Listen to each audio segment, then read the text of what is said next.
Hello, everybody. Vincent is back, and of course, I'm here to share my story about my exit out of the Watchtower Society and how I found a life of freedom in Christ.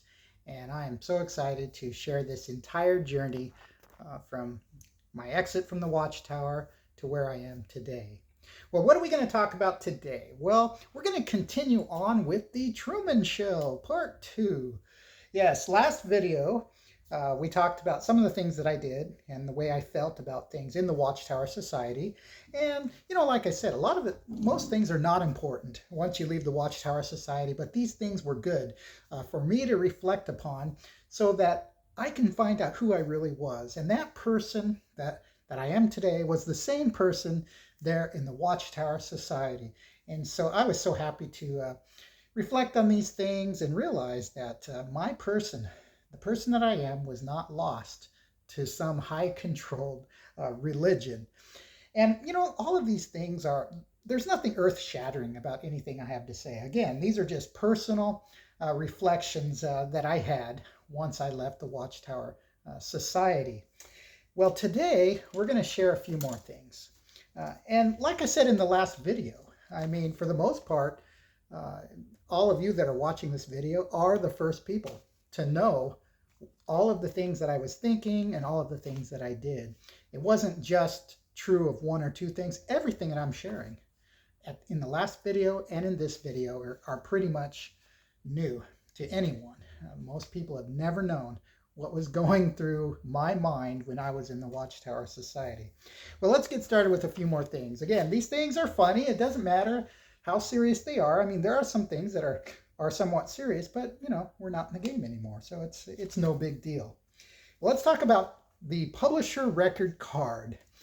Some people have an issue with the time slip, and I've never liked the time slip, and I never liked the publisher record card. And why is that? Well, it's not so much the card, even though there is an issue with that scripturally, but it was how the organization, it was how the elders viewed the publisher record card that really disturbed me and would anger me for a couple of reasons. First of all, I mean, you might have this man in the congregation, and the elders would wonder if he qualified for things like running a microphone.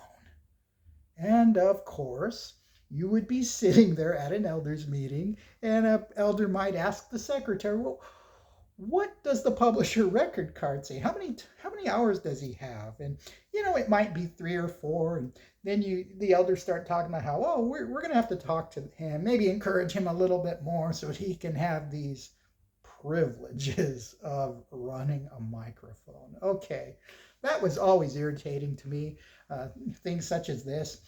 But then also, too, I remember one time, when you think about all the people in the congregation, some of the best people, and I mean the most loving, caring individuals, are the ones that don't qualify as ministerial servants. Oh, yeah, you have this guy that gets 10 hours every month, but he's really not known as a loving person, and he's not really that spiritual. But you have these other men, perhaps, that are they are known for love. And yet, the publisher record card indicates that they do not qualify for some reason or another. Well, that's what happened one day. I remember we were had an elders meeting, and I just got so sick of hearing all of this. And it was in my voice. My tone of voice was not too happy. I said, why is it that the most qualified men do not qualify? Those elders may not have known, what did I really mean by that? I mean, how can a qualified man not qualify? Well, you understand. I just explained it to you. Now, that little incident, see that when I reflected back, what did that tell me? It told me that what did I value? Did I value how many hours people were turning in? Did I value my own time slip when I turned it in? No. What was important to me is that you act, not an act, but that you are a person that acts like Christ. And you may have other imperfections. We all do. But your personality should radiate as a person that shows love.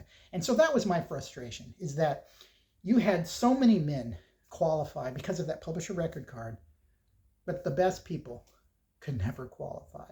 So anyway, that was just one thing that I had on my mind as well. Well, in connection with the publisher record card, because the elders put so much emphasis on that thing, I just couldn't resist fighting against it. And I said this many times in talks through the years, and I'll be honest with you, I'm not gonna lie.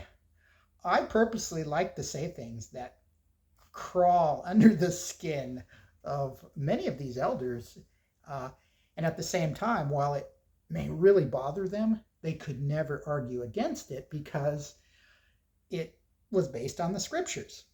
For example, oftentimes I would talk about how, when Armageddon comes, the society's always talking about Armageddon. So I would say, when Armageddon comes, do you really believe there's going to be some angel flipping through some publisher record file and finding out how many hours you worked and how many placements you made? And I would tell the audience, absolutely not. Those angels are not going to care anything about that publisher record card. That card will not even be important to them at all. Rather, God is going to read hearts. So again, when I reflected to some of the things I said about the publisher record card, what does that say? It said that I did not agree with that whole concept of a publisher record card. And I did not view that thing as important. And I realized that God did not think that way. God did not think that those cards were important, so we shouldn't view them as important either. So it was nice to reflect on that as well, to see, the kind of person I am. There was the Truman once again, shining in this religion that was trying so hard to destroy you as a real person. Well, what are some other things that that happened to me in the Watchtower Society? And we're going to talk about this. This is a fairly long story. It had to do with my removal as an elder. And I can't remember, but I believe it's at least 3 times they tried to remove me as an elder. And I'm going to tell you a few things. Now, I don't remember all the details, but I do remember on one time they tried to remove me as an elder. It failed. Well, then we had a circuit overseer come in, and he was a substitute circuit overseer. We had one circuit overseer, and then we had the substitute, and then the following circuit overseer, it was the same circuit overseer from that first time. Well, the first time, they failed in removing me. Now, the second time, it failed as well. And I can't even remember all the issues. I can't even tell you why. I only remember one thing that they pursued to get me removed. I don't remember the other 2, honestly. But what was funny about it, and these are the things that the other elders never knew. What these elders really never knew is the fact that I spoke with these circuit overseers. We had some nice conversations about these things. The substitute circuit overseer, he knew that they were trying to remove me, and I wasn't removed. And basically, he told me, he said, I probably can't protect you next time. That's pretty much what he said, because, the elders are going to eventually do what they want to do. But he saved me that time, but I may not be so lucky the next time. Well, anyway, eventually, I'll tell you the honest truth. I'm going to get to the point of when I was removed, but after I was removed as an elder, I found him, or he came to me at a circuit assembly, or maybe it was a district convention, I can't remember. But he came up to me and he said, "Hey, Brother Gomez, how are you doing?" And I said, "Oh, I'm doing good." I said, "Now, I was removed as an elder," and he didn't know that. I said, "Yeah, I was removed as an elder, but you know what? I'm in sign language now." And I told him, I said, King David, he couldn't build the temple, so he found other ways. He found other things that he can do for Jehovah. And this circuit overseer, it made him happy. He said, "I am so glad to hear that." He says, "It is so nice to see you." And that made me feel good. See, that circuit overseer understood what was going on with this removal. All right. Now, in the next visit, it was uh, the the other circuit officer, our original circuit officer, the one that we would have on a regular basis. Now, let me tell you something. I'm going to go back here just a little bit. I'm going to go back to his first visit, I believe. Maybe it was his second. I can't remember which visit it was, but this circuit overseer was not liked by not only the body that I was in, but he wasn't liked by many bodies in our circuit. And the reason why I found out is because he didn't like a lot of bodies of elders. He actually wanted to remove many of them. In fact, he wanted to remove entire bodies altogether, and that he felt that way about our body. So that's why he was not a popular circuit overseer. And I'm starting to wonder if he was one of us, if he was one of those Jedi that we were talking about. Well, as I got to know him, and I realized what he was wanting to do, and he knew there were issues on our body, him and I had a nice conversation out in front of the Kingdom Hall one day in my vehicle. We were out in service, and I was talking to him, and I said, hey, I totally get where you're coming from. I totally get it. I said, here's what I think you should do. You should remove all the elders the way I feel about cleaning up a flower bed. I said, I go to clean up my flower bed, and I said, but in the end, I end up just pulling everything out and raking it fresh, and you know what? That's probably the best way to do it until the next time. Then I can make it look a little nicer. I said, I am willing to take the fall. I said, I don't care if I'm removed as an elder, So I was telling him how I felt about that. Now, when I reflect back to that, what does that say about me? I had to think about that.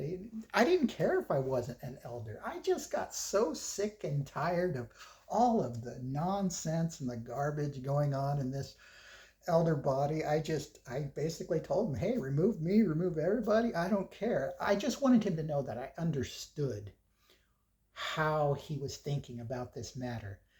And so, that's a conversation. First of all, no one knew that I had in my congregation. And still, nobody has known about this until now. Yeah, you're the first ones to hear about this.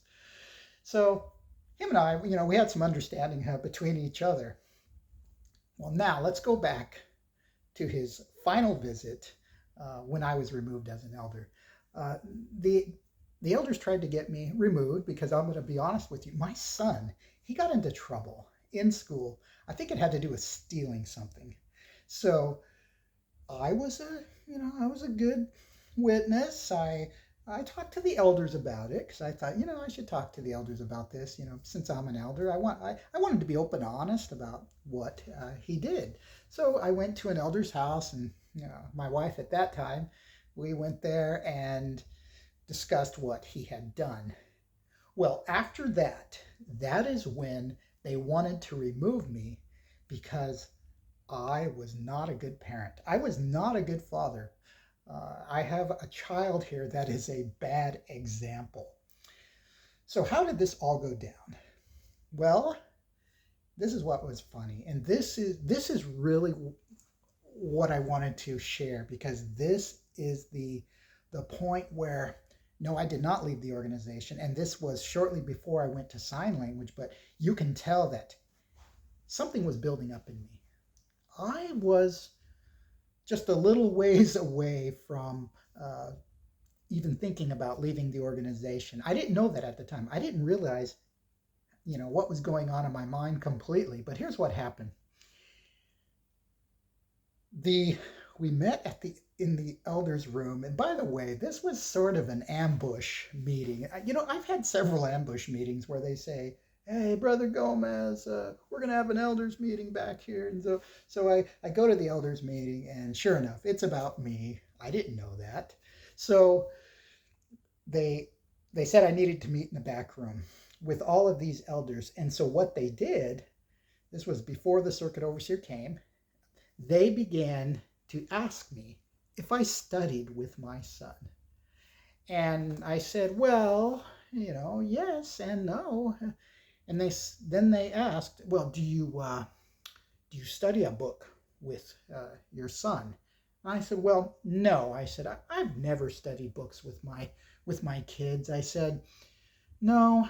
I said, the society, it makes that suggestion. I said, but I've never done that. I said, we are a spiritual family. And I said, we always talk about Jehovah and Jesus and the Bible. I said, it's just part of our, it's what our home is about. I said, my kids come home from school. I might be reading the Bible and I get excited about perhaps a scripture and I'll just share it with my kids. I said, it's just an ongoing thing. I said, wherever we go, whatever we're doing as a family, I said, Jehovah and the scriptures just dominate our household. Well, that was not good enough. Why? Because Brother Gomez did not study an actual book from the Watchtower Society. So once again, it was asked, so you don't study, a book with him? And I said, I told you, no, I don't study books with my kids. I said, the book of Deuteronomy says that you need to teach your children everywhere, while on the road, when they get up, just everywhere. I said, where in those scriptures in Deuteronomy, I said, do you read? Where did God say I needed to study some book with my kids? I said, it is nowhere to be found. I said, do you really think, and now this was sarcasm, I said, do you really think that the Watchtower Society would want to go against these scriptures in Deuteronomy? I said, they would never want to go against what Jehovah is saying here. I said, so this idea of studying a book, I said, it is only a suggestion from the Watchtower Society, because the Watchtower would always want to do God's will. And they would want to follow through with what Deuteronomy is saying. And Deuteronomy does not mention a book. And I said, I am sure, I guarantee it is only a suggestion by the Watchtower Society. Again, I was being sarcastic, but I was done. I was done with all of this bureaucratic, you're going to hear me use the word garbage a lot, by the way. Even ask my kids. They said, to my dad, everything's garbage. Well, they're kind of right. I was tired of bureaucratic garbage, and I just wanted to feel the power of the scriptures. And I will be honest with you, when I said that, you could hear a pin drop in that elders meeting. And I'm not going to lie to you. I felt so good. I felt so empowered. I mean, I kind of now know how Stephen felt in the book of Acts when he was giving his long speech. I mean, it just felt really good. It felt really good to put God up on a pedestal and throw the Watchtower under the bus. And, at the time I didn't really think of it that way, but, I was upset. And not because my qualifications were coming into question. I was upset with what they were telling me about this book thing, So, yes, I became very angry about that. Well, when I reflect back, as you can see, that's an easy thing to reflect back and see what kind of person you were. You believed in God's word. You did not really believe. In fact, it would anger you when the Watchtower Society put its own thoughts, its own laws ahead of God. So that's who I was in the Watchtower Society. And just like this other conversation I had with this circuit overseer about a flower bed and just cleaning it out, getting rid of everybody. See, what did that tell me about myself? Once again, I didn't really care in the end about my position or serving as an elder at all. That really became apparent after I was removed as an elder. Now, I'm going to tell you how this went down. That the circuit overseer, we had a meeting, of course. He wanted to meet with the elders, and I was there because this meeting was about me. Well, what was funny is not all the elders showed up. I mean, there was like 3, maybe 4 there. I mean, the more prominent ones weren't even there. I don't know what happened. Maybe they had a reason not to be there, but that's beside the point. This circuit overseer went about this situation very strangely. What he did was he would ask this elder over here, why do you think Brother Gomez should be removed? And he would give his story. then he would look at this other elder. Why do you think Brother Gomez should be removed? And then he gave kind of a different story. And then he asked the third one, and it was the same thing. It was like a different story. It wasn't consistent. They did not say, well, he needs to be removed because of this one thing. No, it was like wishy-washy. I can't even think of the phrase to describe their answers. But this circuit overseer, he looked at me and he looked at them. And I remember the exact words he said. He said, well, Vincent, it looks like they don't want you to serve as an elder anymore. So we're going to have to remove you. So I was removed at that moment. And then he looked at me and he says, but Brother Gomez will serve again. That look in his face said it all. It really emphasized that there was a lot of injustice going on right now about serving as an elder. But like I said, it's all a game. I mean, nothing matters at that meeting. Absolutely nothing. I mean, but it is the idea that even he recognized injustice in the elder body, in the organization, and he got tired of it. I mean, he was a younger circuit overseer, and that could have some bearing in how he looked at things.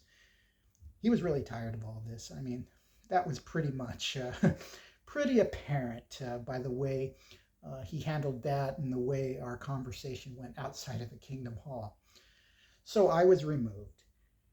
But like I said in the other videos, I was so relieved to no longer serve as an elder. I mean, to not be an elder anymore after you've been an elder or a ministerial servant, you know, for 20 some years, it is such a relief. I mean, it's like being removed from the organization. It's like no longer being a Jehovah's Witness. I mean, now I'm thinking, oh, I'm just a regular Jehovah's Witness. Now I can just go to the meetings. Doesn't even matter if I study or not.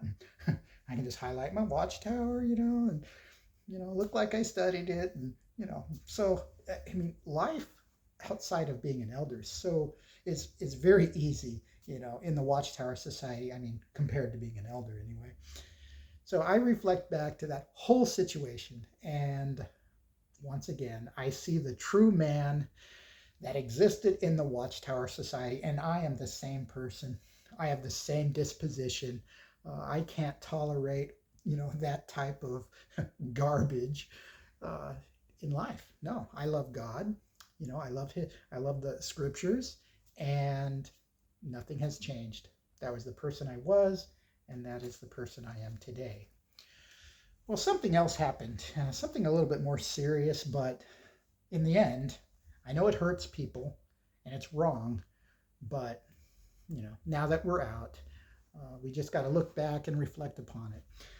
There was a case where, you know, one evening this girl, you know, she was a young adult, maybe 20, I can't remember, but this happened years ago. She came to my house one evening and she was crying, and you know, she obviously was hurting, you know, in some way. And I invited her in, and she talked to me about some things that she did. Now, it wasn't, you know, breaking the 10 Commandments or anything like that, but she shared with me what happened. And then I tried to make her feel better. I said, hey, you know, just go home. I said, don't worry about anything.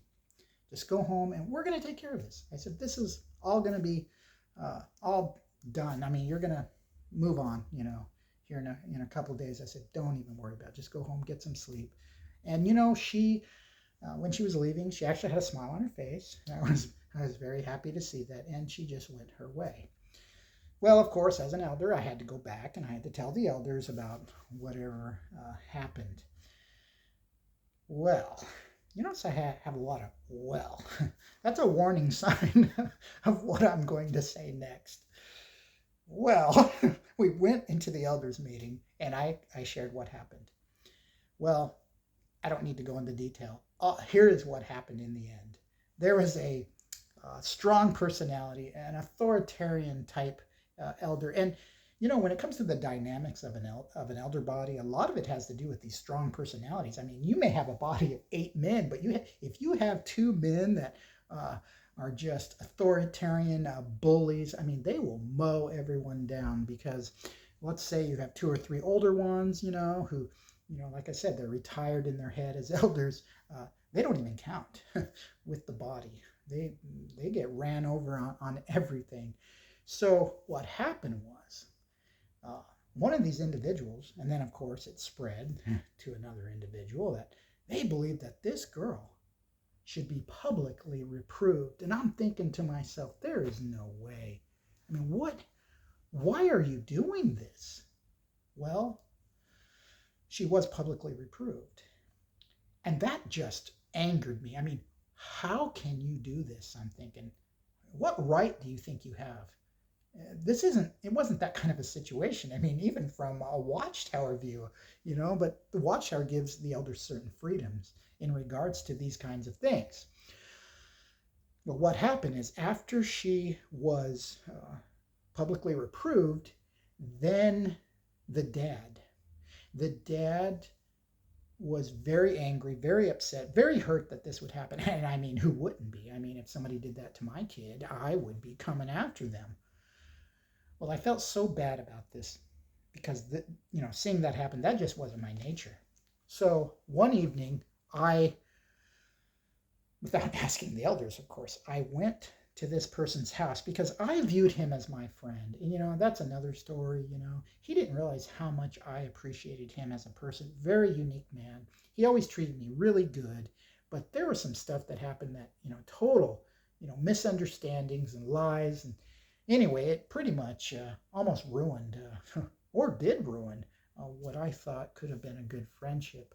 But anyway, I went back to his house one night and I said, hey, man, I don't agree with what they did to her. I said, I didn't agree with it. I knew it was wrong. I said, but, sometimes things happen and sometimes it doesn't matter what I think, if all the elders want it to happen, then that's what happened. Well, remember when Jesus said when he would heal someone, he would always tell them, go tell no one. All right. But those people were so excited about what Jesus had done for them, they would just tell everybody, right? Well, that's what this individual did. He must have felt so good about what I said, or maybe he was so angry that body, that we weren't really in agreement. Whatever the case was, he went back to the elders and he had told them what I had said. Well, here comes the well again. At one meeting, I was ambushed. I was said, oh, Brother Gomez, we're going to have an elders meeting. So I go back there. There is silence, and I knew something happened. I mean, what did I do now? I'm thinking. And all of a sudden, this elder just had a fit. I mean, he basically screamed in that elders meeting. In fact, I think even the other elders were quite surprised about how angry he got. He said, Brother Gomez has gone behind the back of the elder body and has acted independently, and just on and on. And it was just so out of line that it almost overshadowed what I did. I mean, behind the body. Well, anyway, what happened after that? Well, surprisingly, I wasn't removed as an elder because of that. But that was one of those things that I reflected upon as well. Like, how did I feel about that? I wanted justice for people, and that was not a just case. And I love these people. I mean, I didn't want that to happen to that. And I felt so bad for her dad, It's like, isn't that the way you should feel? But in the organization, I think I was told this a couple of times. People will say, oh, you're too soft. You're too soft. Oh, we don't want Brother Gomez on that because, he cares about that person. I mean, that has actually happened to me on the body. And that's the way bodies work. Not just in my old congregation, but they'll say, oh, you like this person too much, basically, and so we can't have you part of that. And anyway, that whole scenario, like I said, it helped me to see who I was. And if you look at all of these things that I said and all the things that I did, it's the same thing. It's the same pattern. you can see Vincent in everything. It's the same person. So again, reflecting back to that just really helped me to wake up to who I really was. You know, once again, the Truman began to shine. Something else that bothered me, and I thought it was just me, as far as I thought this only happened to me, but then after I left the organization, other elders said the same thing, and I'm like, okay, this is for real. And I'm sure a lot of you have already heard this, especially if you've been an ex-witness for a long time. I would give circuit assembly parts. And do you know how we prepared those parts? What we did was, let's say and this always happened with experiences. Usually with experiences, you had to do something. You may interview someone. I've done that a couple of times. But remember, when we interviewed people at a practice session, it's the circuit overseer that does the adjusting or the suggestions for what needs to change in this part. It's not really up to the elder many times. So let's say I have an experience. I have someone who wants to share an experience that they had. Let's just say most of these experiences are inspired by true events. What does that mean? I mean, think about it. They find a dead woman under a tree. That's all we know. And then you find out that there's a Netflix movie that was inspired by this event. And so what do? They take an event that, it took 2 minutes to find this body under the tree, and then they blow up some movie, they embellish it. Nothing else is true except for the fact that the woman is under the tree. That's the way it is with the organization. I'm not saying that they outright lie about things, but those experiences are embellished. I mean, I can give some examples of this. I mean, let's say you're walking down a street, and this is just coming off the top of my head, so I don't even know if it's going to come out right. But let's just say you're walking down the street, and someone kicks you. And then at some point, you decide this is not a good place to be. I should go home right now. Okay, that's a pretty simple story, isn't it? But what would happen if someone had to share that experience with the audience? Well, here's what we would do. So you were going down that street, but how did you feel about that street? Were you scared? And maybe the one doing the experience might tell me, or tell the circuit overseer, well, I wasn't quite scared. I just felt kind of, uneasy a little bit. Oh, so you were scared? Well, yeah, I guess I was scared. Okay, so now you're scared on this street. So when somebody, kicked you on accident or touched you, so how did you feel about that? I mean, did you feel threatened? Did you feel like your life was going to be taken away? How did you feel? Well, no, I really didn't. Well, weren't you scared at all that it happened? Well, yeah, I was. I felt kind of uneasy, and that's why I went home. So you went home. How long did it take you to get home? Well, it took me like, a couple minutes to get home. So were you running home? No, not really. Were you walking fast? Yeah, I was walking fast. So they get all of these details, they extract it. It's almost like they're forcing this person to kind of make up stories. Then they put together this whole scenario, and then that person shares that experience to the audience, when really that experience could have been told in 30 seconds. Now it's being told in 2 or 3 minutes. That's the way all the experiences were. All the ones that I actually had on circuit assembly parts, anytime I had an experience, even a few times that I shared my own experiences at a circuit assembly, they were always embellished with these types of questions to bring out a more, courageous type of story than what actually took place. So I completely disagreed with this. I hated seeing this, but at the same time, I was brainwashed, and you just seen these things and you moved on. Well, with hindsight, though, I can see that I did not like this, and again, there was the true person within me. Well, let's see, what else happened? I was looking, there's a lot of little things too that I did that really made it. These little things, like I said, over a period of time, you begin to reflect on some of the finer things that you did in the organization, things that bothered you. Like this was one. All of you know, in fact, there's many ex-witnesses, they talk about this a lot, how the witnesses are obsessed with paradise. I mean, they're so materialistic in this way. We've heard it before. I know it's cringy and embarrassing, but how the witnesses will want to talk about the kind of house they're going to have. They'll look at a house out and say, I want that house. And then they'll talk about the paradise. And there's a lot of people that, especially older ones and some of the more, less known brothers and sisters, they would talk about paradise. Well, I've always felt the need to help them not focus on that paradise. So on shepherding calls, I would always want to help them to see, no, we need to appreciate the life now. Experiencing God's utterances, his expressions in our life now. Because I always thought about what Jesus said, he who believes in me has already passed on from death to life. Jesus oftentimes was talking about the present. Same with the Apostle Paul. Yes, the hope is very important, which reminds me of something else. I gave a talk one time, and it's that scripture where Paul says our hope is an anchor to the soul.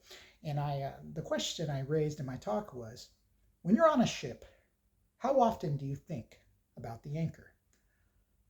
You never think about the anchor. The anchor is important, very important. However, it's not something you think about constantly. And that's the way it is with our hope. We love our hope.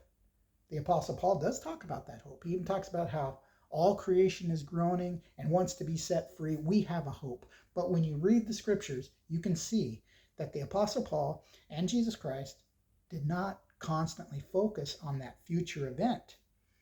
Oftentimes they focused on the present time, and what blessings that we can receive now and how we can live our life for God now.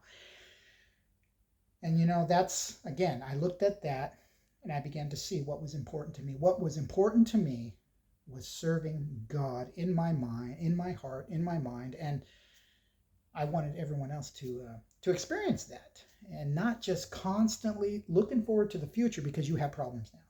Because that's the way a lot of witnesses were. They were weighed down with their problems. They wanted them all taken away now, and they would miss out on what was happening in their present world in connection with God. Of course, they're in the Watchtower Society, which is a big part of the problem. And that's why those people need to get out, so they can experience a good spiritual life now. So there's, and there's many other things I can talk about, but those were some major things that I reflected upon, and I began to see, like I said 100 times, I began to see the true man shine. The Truman came out in the Watchtower, and that just made me so happy. I was never lost. It went back.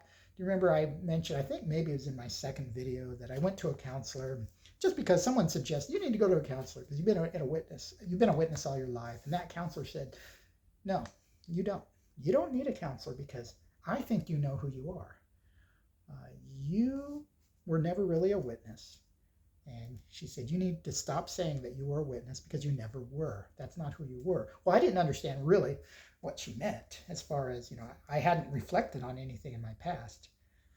But she was correct. I always knew who I was. And that person loved people, loved God, and just really wanted for others to be happy, even in the organization. I mean, I remember I said how my dream was for the elders to be like that picture in that book, all happily, considering the scriptures and taking care of the congregation. I mean, that's what I wanted. That's the kind of stuff I wanted in the Watchtower Society. But of course, it was a fantasy and it never was going to happen. But nevertheless, my motives in wanting that said a lot about who I was. So we're going to conclude the video here. And in our next video, I'm not sure what it's going to be about, but I do have some thoughts running through my head about what I might talk about. So make sure you like, subscribe, share, and we'll see you in the next video.